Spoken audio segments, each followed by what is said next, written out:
Welcome back, everybody, and hopefully you're not an AMD marketing person who came up with the video they showed off at CES. This is brilliant. I am very happy. I mean, What would they do? Like Google what a chip looks like and just use that image? Yeah, I mean, they went to, and I'm not even making this up. Somebody at AMD said, "Yeah, we're working on that Xbox Series X," and then they said, "We need a render of it." So they went to, I'm not making this up, turbosquid.com, and they found a render. And they thought nothing of it, that it just, it looked nice. It was 3D, it spun around, so they tossed it in that marketing promotional video and threw it up on stage at CES. Then they said, whoops, yeah, we didn't actually, that's not real. Yep. It's not why I use Intel processors. Yeah. But it makes me feel a little better about that decision. Yeah.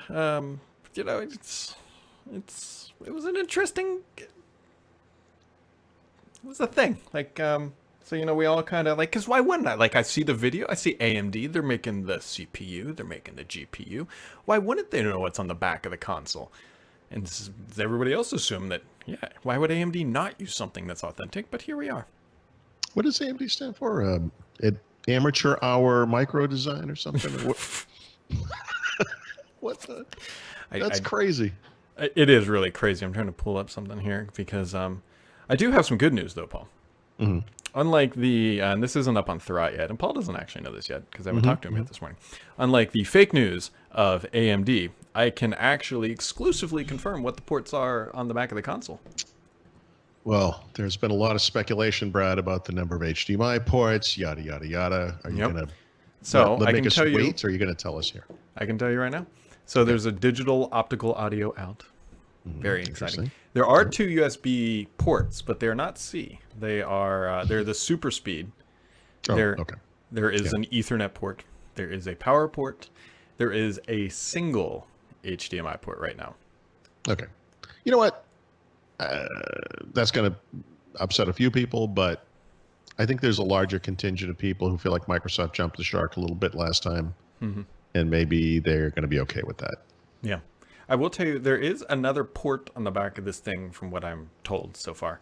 And nobody's quite sure what it is. I suspect that it's probably like a debugging thing. That's kind of like my hunch here. Okay. So. Okay. Interesting. Yeah. Yeah, so look for that post later today. Well, maybe by the time this podcast goes live, it'll be up on Thurrott.com. Talking about some of that stuff. Cool. Yeah. Yeah. You know what's not cool, though, Paul? And I'm going to get some hate for this. I'm going to get hate for it. So at CES, I think it was Lenovo and Dell, they all showed off these like foldable dual screen of basically Surface Neo devices. Yes. And they don't interest me at all in the slightest. Like, I think. Well, okay. So I literally wrote something like this. And not that these things don't interest me per se.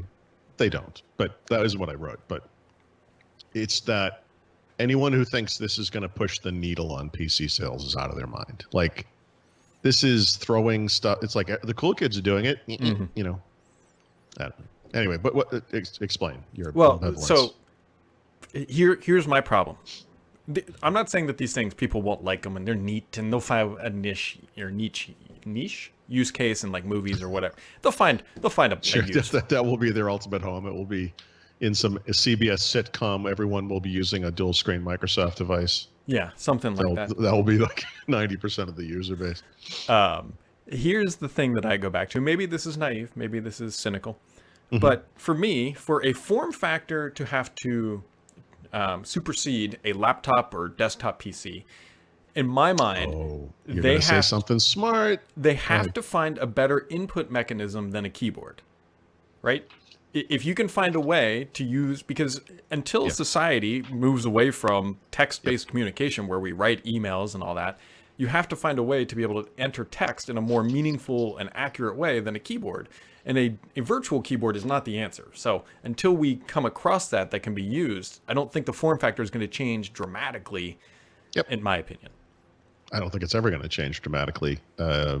It's interesting. So when Steve Jobs announced the iPad, I thought he made a very kind of spurious case for why this thing needed to exist. But then he said, it has to excel. It has to be better at certain key tasks than a phone or a laptop. And then he kind of went through them: email, web browsing, blah blah blah. Now, the iPad did not live up to any of that. Obviously, the larger screen real estate has some advantages over a phone for certain things. If you want to do like email, where you can see your list of emails and the body on the side, you can do on a PC, etc. But I thought that was an intelligent argument because it really set the expectation that one should have for that kind of a device. Now, contrast to what Microsoft said, which I still find to be one of the craziest justifications of all time, when they announced Duo and Neo, and I think it was Panos Panay said, studies have found that your brain, I forget how he said it was stupid, whatever he said was so stupid, that you have a heightened sense of awareness or something. It was really dumb when you have two screens at the same time. No. In fact, studies have shown again and again that extra screens are just distracting and that people can't multitask. And all we do is getting distracted. Now, all of a sudden, no one can read long form anything. We can't watch a 2-hour-long movie. We can't enjoy a TV series without checking out a wiki about it to figure out what the hell's going on. We've completely lost our sense of innate intelligence because of screens. So, here's Steve Jobs saying bing, bing, bing, and his panel saying, ugh. And I don't think the justification for this is any more complicated than, oh my God, everyone's doing this. We're going to get on the ball. And I don't know. I don't know. You've seen some of the stupidity at CES, the laptop with the e-ink screen on the outside, the laptop with another screen above the keyboard, or no keyboard and it's another screen and it can be used as different things, and blah, blah, blah, blah, blah, blah, blah. Ultimately, for any of this stuff to make sense as a PC, it has to do as good or better of a job of being a PC than a traditional PC form factor. And I think this is the issue for most people with multi-touch, with pen, with any of the form factors that have come over the past 10, 15, 20, whatever number of years. There will always be those people who need or want that stuff. Obviously, if you're a creative and you're making digital paintings or whatever, the screen with the pen and all that stuff is awesome. The problem is for some large 90+% of us, it doesn't matter. It doesn't matter. And the PC, again, is a secondary tool for most people. It just is.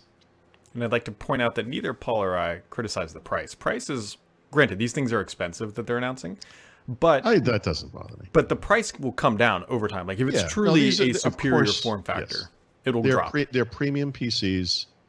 They're experimental. Let's face it. I mean, they're by nature low volume. It's like, when you go into a car dealership and you buy like a Ford Escort or whatever low-end car they have now, you don't expect to pay a lot of money. But when you go to like a Ducati dealership, you have a certain expectation. It's going to be expensive.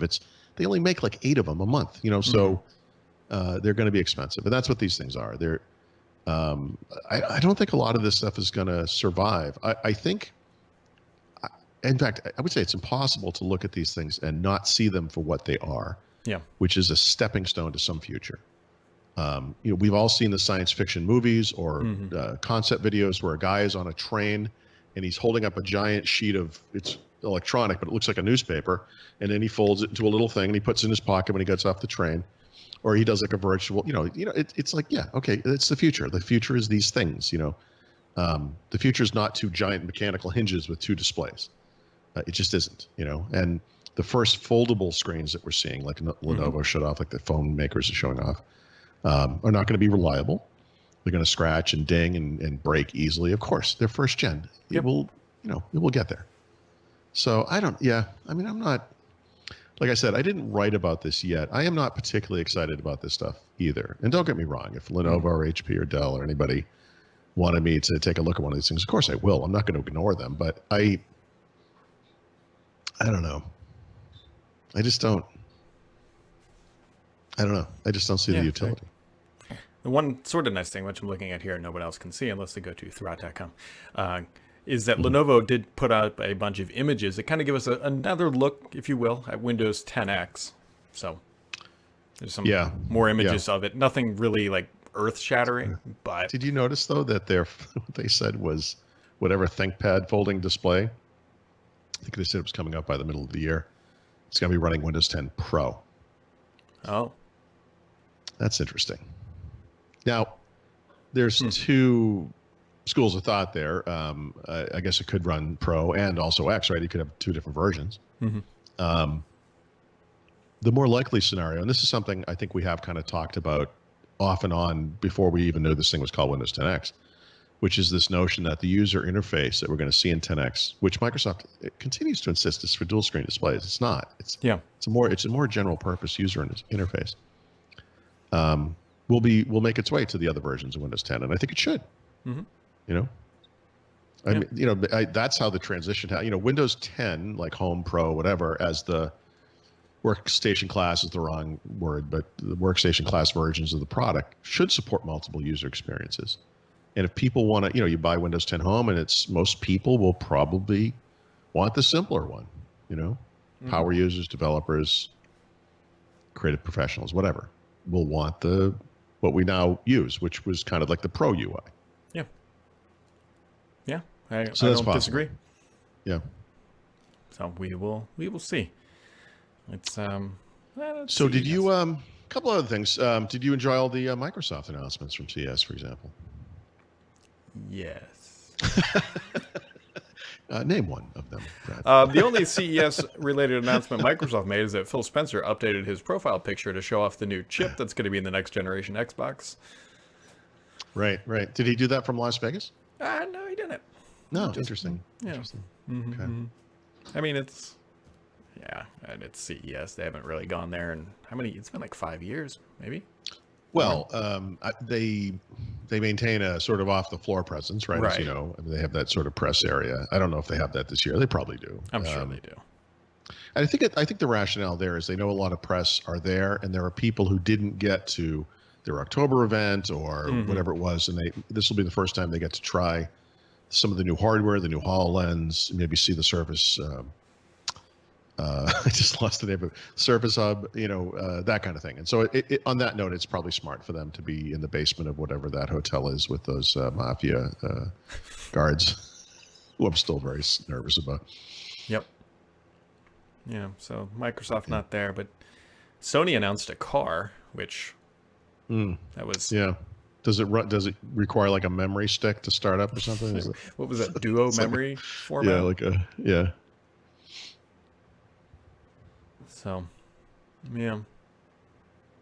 I do have one more thing to announce, Brad. Yeah. Uh-oh.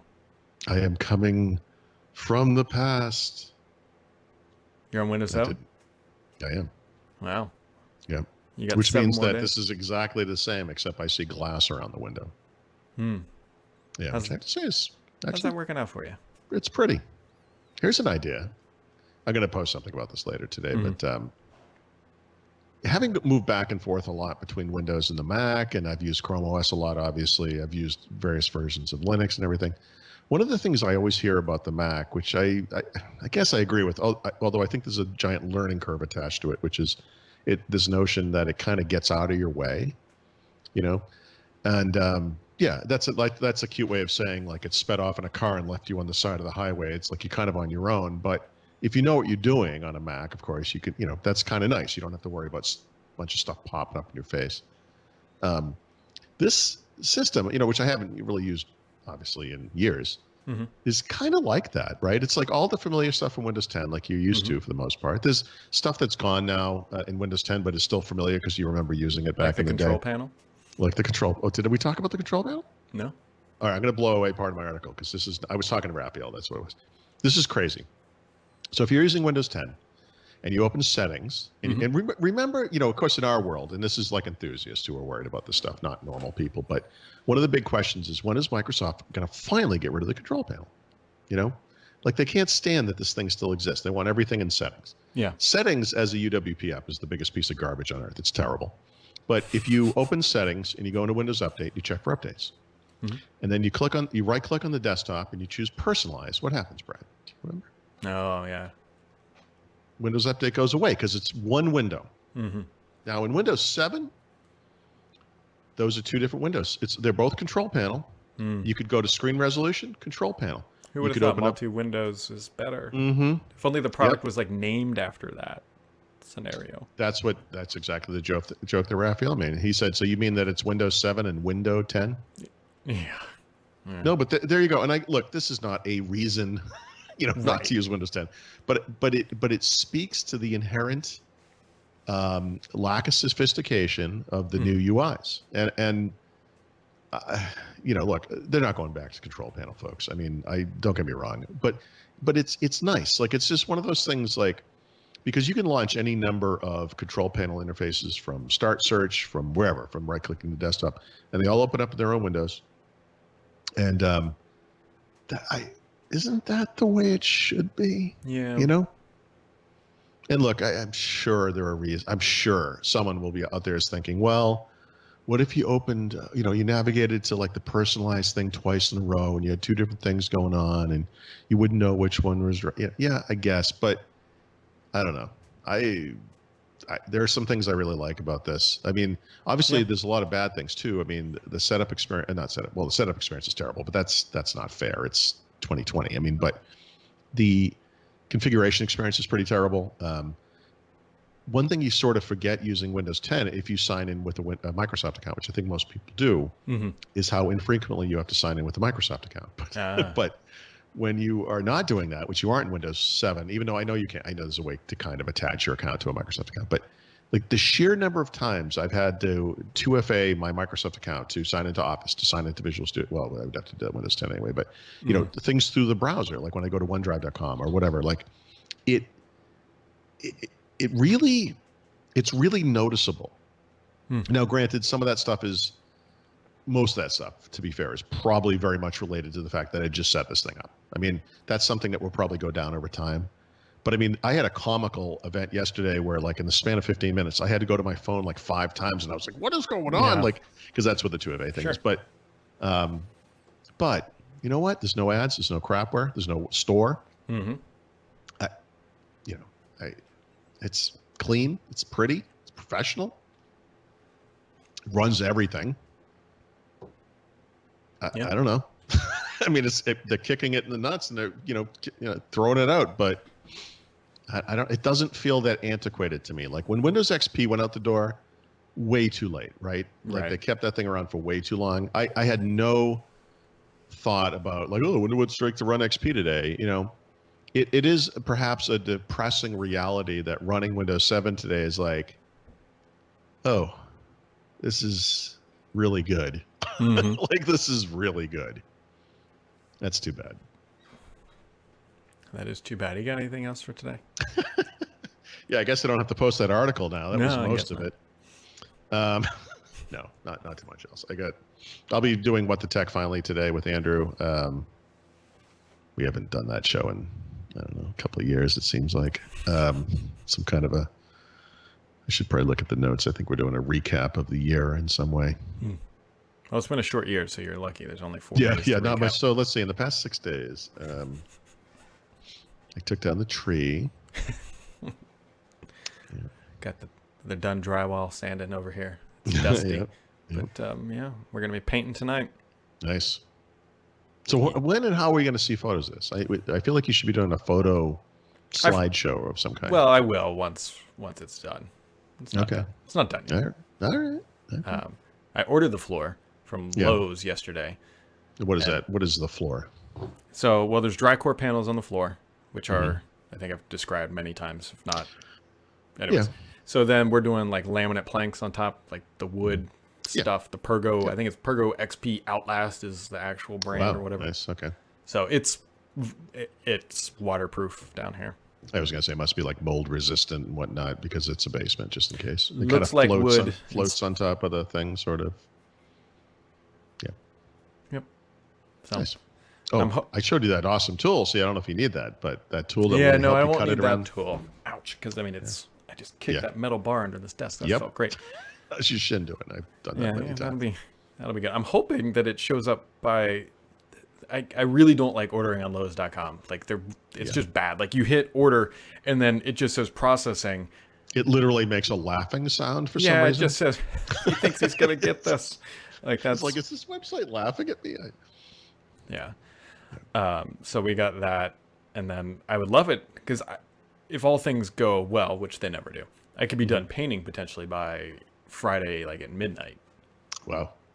And then I got to put the flooring down, the subfloor down, I can tell you that's not how I'm spending a Friday night. That's let me ask you a question on that note. That's kind of an interesting thing. I was talking about my brother-in-law about this. You know, like normal people who go to an office, right? Like my brother-in-law works in an office, and his wife, my sister, is a teacher. She works in a school, so you know they have like 9 to 5 jobs. So they get up early, they get ready, they eat breakfast and stuff, and they leave, and then they're gone all day. Yep. And in his case, because he works often in Philadelphia, he kind of drives around a lot. He often eats out. You know. During the week, I don't think he thinks about it that much, you know, because he said he made a crack like Friday night. We always go to the same restaurant, you know. I'm like, dude, I work at home. Like, I don't see the sun. Like, I go to the gym every day, but I mean, like, I don't go anywhere. We don't eat out during the week. Like, you know, we cook at home every meal. That's what we do. So, like, by the time Friday comes, like, both of us, my wife and I both work at home. Like, we cannot wait to get out of here. Yeah. You know? So is that the case for you? I mean, you must experience this. For the most part, I mean, the problem with the basement project is that it's kind of disrupted that routine. Like around lunchtime, if I need to go to Home Depot, then I will go to Home Depot and then like swing by Chipotle or somewhere on the way back. But that's like once a week, maybe. Yeah. By the weekend, you guys must be like, oh yeah, like every Saturday I want a meal night that I didn't make. To be served by a person that is not part of my family. Yeah, every Saturday night we go out to dinner. As a family, so that's always there. Yeah. Okay. Yeah. So there you go. I just find myself having to defend my lifestyle, and I was like, you know, I don't think you know what it's like. The art, how terrible it is being me working at home. And on that happy note, folks. No, he said, wait, hold on. He said, you know, any job you can do in your pajamas, it's not a hard job. I mean, technically, you can work on a nuclear reactor in your pajamas. Oh, fair enough. Well, it worked out well in Chernobyl. And on that now sad note, we'll catch all of you right back here tomorrow. Actually, that was an overnight thing.